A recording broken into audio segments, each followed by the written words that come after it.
Hello everyone, আসসালামু আলাইকুম। চলে গিয়েছিলাম শেফ ডে, ইন্টারন্যাশনাল শেফ ডেতে। আর শেফ ডেতে যে কি কি করলাম এবং কি কি খেলাম, কি কি উপহার পেলাম, মানুষের যে আসলে এত ভালোবাসা পাবো এটা আসলে কখনো কল্পনা করিনি। যে আমার মতো এত ছোটখাটো একজন শেফকে মানুষ এত ভালোবাসা দিবে, সবাই আমাকে ঘিরে ছবি তুলবে, এটা আসলে আমি জীবনে কখনো কল্পনা করিনি। তো যাই হোক, প্রোগ্রাম চলাকালীন এখন লাঞ্চটা সেরে ফেলবো।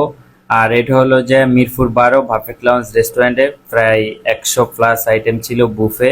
মোটামুটি সকল ধরনের আইটেম একদম খাওয়ার মতো। আর খাবারগুলো খুবই খুবই মজা ছিল।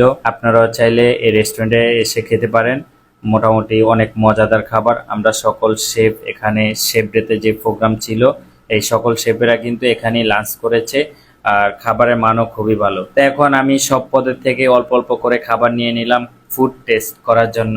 হ্যাঁ, অতিরিক্ত খাবারও খাবো না, জাস্ট অল্প অল্প করে সব ধরনের খাবারই নিয়ে নিলাম। তো যাই হোক, এক একটা করে খাবার খাচ্ছি এবং টেস্ট দেখছি। মোটামুটি আলহামদুলিল্লাহ খাবারগুলো ভালোই ছিল। সবাই মিলে খুবই অনেক আনন্দ করেছিলাম। আর যারা এই প্রোগ্রামটা আয়োজন করেছিল তাদেরকে অসংখ্য ধন্যবাদ। বিশেষ করে শেফ জবস বিডি পক্ষ থেকে এই আয়োজনটা করেছিল এই শেফ ফিরোজ, উনি এই প্রোগ্রামের সভাপতি, তারপরে সাধারণ সম্পাদক।